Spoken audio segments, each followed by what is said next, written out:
रहस्यमयी गर्भ। 60 वर्ष की उर्मिला शहर के बाहरी हिस्से में अपने छोटे से घर में अकेली रहा करती थी। एक रात शहर में जोर शोर से हवाएं और आंधी तूफान के साथ तेज बारिश होने लगी। उन आवाजों को सुनकर कोई भी घबरा जाता, लेकिन उर्मिला घर के सारे खिड़की दरवाजे बंद कर गहरी नींद में सो रही थी। रात के लगभग 12 बजे होंगे कि किसी ने उर्मिला के घर का दरवाजा खटखटाया। दरवाजे के खटखटाने की आवाज सुनकर उर्मिला की नींद खुलती है। आखिर इतनी रात को कौन आया होगा? उर्मिला जाकर दरवाजा खोलती है तो सामने लगभग 26 साल की बेहद सुंदर लड़की को खड़ा देख हैरान रह जाती है। कौन हो बेटा, और इतनी रात को इतने भयंकर तूफान में कहाँ भटक रही हो? चाची, आपने मुझे पहचाना नहीं? मैं आपके दूर के रिश्तेदार शालिनी। अरे हाँ, बचपन में तुझे देखा था। इतनी जवान हो गई है, कैसे पहचान में आती। लेकिन तू यहाँ क्या कर रही है, और वो भी ऐसी अंधेरी तूफान भरी रात में? उर्मिला की बात सुनते ही शालिनी की आंखों से आंसू बहने लगे। वो फूट फूट कर रोने लगी। ये देखकर उर्मिला को कुछ समझ में नहीं आया और उसने शालिनी का हाथ पकड़कर घर के अंदर आने के लिए कहा। जैसे ही शालिनी घर के अंदर रोशनी में आई, उर्मिला की नज़र उसके पेट की तरफ गई, जिसे देखकर ये साफ पता चल रहा था कि वो प्रेग्नेंट है। अरे, तू तो पेट से है। ऐसी हालत में इतने भयंकर तूफान में आधी रात को बाहर भटक रही है। आखिर बात क्या है बेटा, मुझे सब कुछ साफ साफ बता। क्या बताऊं चाची, ये सब जिसकी वजह से हुआ है उसके बारे में बताने में भी मुझे शर्म आती है। मैंने घर वालों की मर्जी के खिलाफ जाकर एक लड़के से शादी कर ली थी, पर वो शादी के 1 महीने बाद ही मुझे छोड़कर चला गया। छोड़कर चला गया का क्या मतलब? क्या उसके साथ कोई हादसा हो गया? नहीं, उसे कोई दूसरी लड़की पसंद आ गई और मेरी प्रेगनेंसी की खबर सुनते ही उसने मुझे बेसहारा छोड़ दिया। उसके बाद मैं अपने घर गई, लेकिन माँ पापा ने मुझे घर में कदम तक नहीं रखने दिया। तभी मुझे आपकी याद आई। कोई बात नहीं, कोई बात नहीं, तुमने यहाँ आकर अच्छा ही किया। एक काम करो, तुम आराम करो। वैसे भी ऐसी हालत में इतना घूमना फिरना और इस तरह आधी रात को बाहर भटकना ठीक नहीं होता। प्रेग्नेंट औरत को आधी रात को घर से बाहर नहीं निकलना चाहिए। बुरी आत्माएं उस पर अपना असर दिखा सकती है। और इतना कहकर उर्मिला ने शालिनी को एक दूसरे कमरे में जाकर आराम करने के लिए कहा। लेकिन जैसे ही शालिनी अपने कमरे में जाने लगी, अचानक से उर्मिला ने उसे रोक लिया। एक बात बताओ बेटा, तुम्हारा कौन सा महीना चल रहा है? पेट देखकर तो लगता है कि लगभग 6 महीने पूरे हो गए होंगे। उर्मिला की बात सुनकर शालिनी के होठों पर मुस्कुराहट आ गई। चाची जी, अभी सिर्फ 1 ही महीना हुआ है। शालिनी की बात सुन उर्मिला दंग रह गई। उसे समझ में नहीं आ रहा था कि प्रेगनेंसी के पहले ही महीने में शालिनी की हालत ऐसी क्यों थी। लेकिन फिर उसने बात को नज़रअंदाज कर शालिनी को आराम करने के लिए कहा और खुद भी कमरे में जाकर सो गई। अभी कुछ ही घंटे बीते थे कि अचानक से एक बच्चे के बड़े ही अजीबोगरीब बेढंगे तरीके से रोने की आवाज़ें उर्मिला के घर में गूंजने लगी। उन आवाज़ों को सुनकर उर्मिला की नींद फिर से खुलती है। ये अचानक बच्चे के रोने की आवाज़ कहाँ से आने लगी? उसने उठकर चारों तरफ देखा, पर वहां उसे कोई नजर नहीं आया। उर्मिला घबराते हुए शालिनी के कमरे में गई तो वहां उसे कमरे की दीवार पर एक बेहद खौफनाक साया नजर आया, जिसे देखकर उर्मिला बुरी तरह से घबरा गई। आखिर ये सब क्या हो रहा है? शालिनी, शालिनी उठो! उसने जोर जोर से आवाज देकर शालिनी को जगाने की कोशिश की, लेकिन ऐसा लग रहा था जैसे उसकी आवाज शालिनी तक पहुंच ही नहीं रही थी। कमरे की दीवार पर एक बहुत बड़ा और बेहद डरावने दिखने वाले इंसान का साया और एक बच्चे के अजीबोगरीब ढंग से रोने और चीखने की आवाजें अब उर्मिला को ज्यादा डराने लगी थी। उर्मिला को शालिनी की चिंता सताने लगी और उसने पूरी ताकत के साथ चीखकर शालिनी को आवाज लगाई, शालिनी! तभी अचानक सब कुछ एकदम पहले जैसा हो जाता है और उर्मिला की आवाज सुनकर शालिनी की नींद खुलती है। क्या हुआ चाची, आप इतनी तेज क्यों चिल्ला रही हैं? अब ठीक तो है ना? अभी अभी मैंने तुम्हारे कमरे में कुछ अजीब सा देखा। तुम ठीक हो ना शालिनी? मुझे यहाँ एक बच्चे के रोने की आवाज़ें आ रही थी। लगता है आपको मेरी कुछ ज़्यादा ही चिंता हो गई है। आपने मेरी प्रेगनेंसी के बारे में कुछ ज़्यादा ही सोच लिया होगा। मैं एकदम ठीक हूँ, आप आराम से सो जाइए। इतना कहकर शालिनी ने उर्मिला को फिर से अपने कमरे में जाने के लिए कहा और खुद भी जाकर सो गई। पर अब उर्मिला की आंखों से नींद गायब हो चुकी थी। अगली सुबह जब शालिनी उठी तो वो सीधा उर्मिला के पास आई। गुड मॉर्निंग चाची। तभी अचानक उर्मिला की नज़र शालिनी के पेट पर पड़ती है, जिस पर नीले रंग से एक अजीब सी आकृति नजर आ रही थी। शालिनी, ये तुम्हारे पेट को क्या हुआ? मैंने इतनी औरतों को देखा है, ऐसा तो किसी के साथ नहीं होता। शालिनी ने जैसे ही अपने पेट की तरफ देखा तो उसे वहां कुछ भी नजर नहीं आया। चाची कुछ भी तो नहीं है, सब कुछ एकदम नॉर्मल है। आपको क्या अजीब लग रहा है? इससे पहले कि उर्मिला उसके सवाल का कोई जवाब देती, अचानक से शालिनी के पेट में जोर जोर से दर्द होने लगा। वो बुरी तरह दर्द से तड़पने लगी। चाची, चाची। ये सब देखकर उर्मिला बहुत घबरा गई। उसने धीरे धीरे शालिनी के पेट को सहलाना शुरू किया, लेकिन शालिनी का दर्द कम नहीं हुआ। उर्मिला जाकर रसोई से पानी का गिलास लेकर आई और शालिनी को पानी पिलाने की कोशिश करने लगी। ले बेटा, पानी पी ले, तुझे आराम मिलेगा। ले ले। नहीं चाची, मुझे बहुत तेज दर्द हो रहा है। अरे थोड़ा पी ले बेटा। जैसे ही उर्मिला ने शालिनी को पानी पिलाया, उसने देखा कि गिलास में बचा पानी का रंग नीला पड़ गया और शालिनी की आंखें अजीब हो गई। उसके पेट पर बच्चे का एक डरावना चेहरा नजर आने लगा।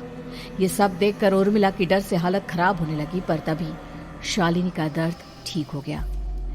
बेटी, अभी तुम्हारा दर्द ठीक है तो ऐसा करो, तुम थोड़ी देर आराम कर लो। शालिनी को आराम करने के लिए कहकर उर्मिला तेज कदमों से चलकर घर से बाहर निकल जाती है और पास ही रहने वाली एक औरत कालिंदी के पास पहुंचती है। अरे उर्मिला बहन, बड़े दिनों बाद दिखाई दी, क्या हुआ? बहुत घबराई हुई सी लग रही हो, सब ठीक तो है ना? क्या बताओ कालिंदी बहन, मेरी एक दूर की रिश्तेदार आई हुई है।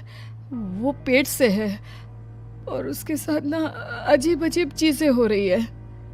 अब उर्मिला सारी बात कालिंदी को बताती है, जिसे सुनने के बाद काले जादू और तंत्र विद्या की माहिर कालिंदी एक ताबीज बनाकर उसे देती है।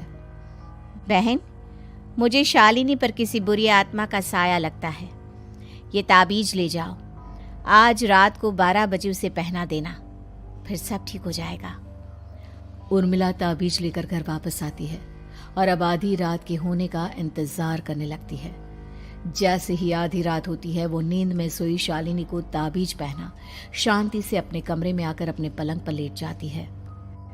अब सब ठीक हो जाएगा, ये सोचकर उर्मिला शांति की एक सांस ही लेती है कि तभी अचानक उसकी आंखों के सामने कुछ ऐसा आता है जिसे देखकर उर्मिला डर से चीखने लगती है। तुम कौन हो? कौन हो तुम? जाओ यहाँ से, जाओ जाओ यहाँ से। तभी उर्मिला की एक जोरदार दर्द भरी डरावनी चीख वहां पर गूंज गई। उर्मिला की आंखों के सामने एक बच्चा खड़ा हुआ था, जिसका पूरा शरीर किसी बूढ़े की तरह नजर आता था, लेकिन मुंह किसी नवजात बच्चे की तरह था। उसकी आंखें गुस्से से लाल थी और वो घूर घूर कर उर्मिला की तरफ देखा जा रहा था। कौन हो तुम? कौन हो? उर्मिला के चीखते ही वो बच्चा जोर जोर से रोने लगा। घबराकर उर्मिला ने अपने हाथों को अपने कानों पर रख लिया। उसकी समझ में नहीं आ रहा है कि आखिर ये सब उसके साथ क्या हो रहा है। कौन हो तुम? कौन हो? क्या चाहते हो मुझसे? जाओ जाओ यहाँ से, आखिर तुम हो कौन? तभी अचानक से उर्मिला के पूरे घर में लाल रंग की रोशनी फैल गई। वो बच्चा धीरे धीरे कदमों से चलता हुआ उर्मिला की तरफ बढ़ने लगा। किसी नवजात पैदा हुए बच्चे के जैसे उसके रोने की आवाज अब उर्मिला के कानों में गूंज रही थी। लेकिन कुछ ही सेकंड में वो चुप हो गया और उसने बेहद खतरनाक आवाज में उर्मिला के सवाल का जवाब दिया। मैं वो हूँ जो अब तक पैदा नहीं हुआ, लेकिन जब मैं पैदा हो जाऊंगा तो वो होगा जो अब तक कभी नहीं हुआ। क्या कहना चाहते हो तुम? ऐसा क्या हुआ जो अब तक नहीं हुआ? तबाही होगी, तबाही। सब कुछ खत्म हो जाएगा और ये जो लड़की मुझे जन्म देने वाली है, मैं उसका खून पी जाऊंगा, सारा खून। उस बच्चे की बात सुनते ही उर्मिला बुरी तरह घबरा गई। उसका एक बुजुर्ग आदमी जैसा शरीर, एक नवजात बच्चे जैसा चेहरा, ये दोनों ही बातें उर्मिला की समझ से बाहर थी। तभी वो बच्चा अचानक गायब हो गया। घर का माहौल फिर से पहले जैसा हो गया। लाल रंग की रोशनी भी अब गायब हो चुकी थी। उर्मिला दौड़कर शालिनी के कमरे में पहुंची, जहां वो गहरी नींद में सोई हुई थी, पर उसके गले का ताबीज गायब हो चुका था। उठो उठो शालिनी, उठो बेटा, मुझे तुमसे जरूरी बात करनी है। अरे चाची क्या हुआ? इतनी रात को आप परेशान क्यों कर रही हैं? सब ठीक है ना? अभी जब तुम सो रही थी ना, तो मैंने तुम्हारे गले में एक ताबीज पहनाया था। कहाँ गया बेटा, बताओ मुझे। शालिनी ने चारों तरफ अपनी नजरें घुमाकर देखा, लेकिन वहां पर कोई ताबीज नहीं था। वह हैरानी से उर्मिला के चेहरे की तरफ देखने लगी। उसे समझ में नहीं आ रहा था कि आखिर उर्मिला किस ताबीज के बारे में बात कर रही थी। नहीं चाची, यहाँ कोई ताबीज नहीं है। लगता है आपने कोई बुरा सपना देखा है। मैंने कोई बुरा सपना नहीं देखा। खैर छोड़ो, तुम अब सो जाओ, कल सुबह बात करते हैं। डर और घबराहट की वजह से उर्मिला की आंखों से नींद तो जैसे बिल्कुल गायब हो गई थी। अगली सुबह उर्मिला बिना कोई देर किए गांव के बाहर एक छोटी सी झोपड़ी में रहने वाले बूढ़े पंडित के पास पहुंची। पंडित जी, मेरी मदद कीजिए। अरे आओ आओ उर्मिला, क्या हुआ? सब ठीक तो है ना? क्या बताओ पंडित जी, बहुत बड़ी मुसीबत है। मेरी दूर की एक रिश्तेदार लड़की पेट से है और उसके साथ बहुत डरावनी चीजें हो रही है। कल रात को तो एक अजीब सा दिखने वाला बच्चा मेरी आंखों के सामने आकर खड़ा हो गया था। ये तुम क्या कह रही हो? मुझे साफ साफ बताओ कि आखिर तुमने क्या देखा? उर्मिला ने अपने साथ हुई बीती रात की पूरी घटना पंडित जी को बताई, जिसे सुन पंडित जी के माथे पर चिंता की लकीरें उभर आई। अनर्थ होने वाला है, अनर्थ। बरसों पहले भी उस हैवान ने एक लड़की के पेट से जन्म लिया था और उसके बाद उस शहर को पूरी तरह से तबाह कर दिया। कैसी विपदा पंडित जी, कैसी बात कर रहे हैं आप?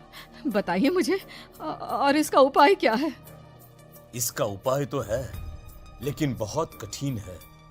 हो सकता है कि उस उपाय को करने के दौरान तुम्हारी जान भी चली जाए। मुझे मेरी जान की कोई परवाह नहीं, पर आप जिस तबाही के बारे में बात कर रहे हैं, बस वो नहीं होनी चाहिए। लाखों लोगों की जान बचाने के लिए मैं कुछ भी करूंगी। तो ठीक है, मेरी बात ध्यान से सुनो। बरसों पहले एक भयानक तांत्रिक ने अपनी तंत्र क्रिया के जरिए एक मासूम लड़की के साथ रिश्ता बनाकर उसके पेट से जन्म लिया था। इस तरह से वो अपने जैसे लोगों की संख्या इस दुनिया में बढ़ाना चाहता था। आपके कहने का मतलब है कि शालिनी के पेट से भी उस शैतान को जन्म लेना है, इसलिए उसने उसके साथ ये सब किया है। ठीक पहचाना तुमने।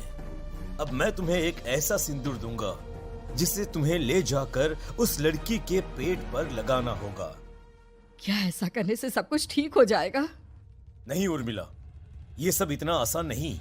उस लड़की के पेट पर सिंदूर लगाने के बाद तुम्हें उसका पेट काटकर उस हैवान को बाहर निकालना होगा। नहीं पंडित जी, मैं ये सब नहीं कर सकती। मैं भला एक जिंदा लड़की के पेट को अपने हाथों से कैसे काट सकती हूँ? अगर तुमने ऐसा नहीं किया तो कुछ ही दिनों में वो हैवान उस लड़की के शरीर से जन्म लेगा और उसके शरीर के सारे खून को पीकर अपनी ताकत को बढ़ाएगा। उसके बाद वो धीरे धीरे इस पूरे शहर को तबाह कर देगा। यहाँ पर कोई जिंदा नहीं बचेगा। लेकिन अगर मैं उसके पेट को काट दूंगी तो क्या वो जिंदा बच पाएगी? अगर शालिनी को कुछ हो गया तो, अगर उसकी मृत्यु हो गई तो? ऐसा कुछ नहीं होगा उर्मिला, तुम्हें अपने मन को पक्का करके ये काम करना ही होगा। सिंदूर लेने के बाद उर्मिला झोपड़ी से बाहर निकलने ही वाली थी कि तभी पंडित जी ने उसे पीछे से आवाज देकर रोका। उर्मिला, उस लड़की का पेट काटकर हैवान को बाहर निकालना ही काफी नहीं होगा। तुम्हें ध्यान रखना होगा कि ये सब करते हुए उस बच्चे का जो आधा बूढ़े का शरीर है उस पर सिंदूर की एक बूंद भी ना लगने पाए, क्योंकि अगर ऐसा हुआ तो वो तुम्हें और बाकी सबको कच्चा खा जाएगा। पंडित जी की बात सुन उर्मिला की आंखें फटी रह गई और उसके शरीर में डर की लहर दौड़ गई। फिर भी उसने हिम्मत की। ठीक है पंडित जी, मैं पूरी कोशिश करूंगी कि मैं उस हैवान को वहीं के वहीं खत्म कर पाऊं। इसके बाद उर्मिला तेज कदमों के साथ घर वापस आती है। दिन बीतता है, रात का अंधेरा छाने लगता है।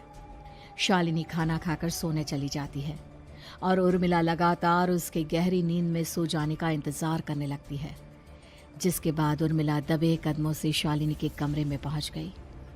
मुझे ये करना ही होगा।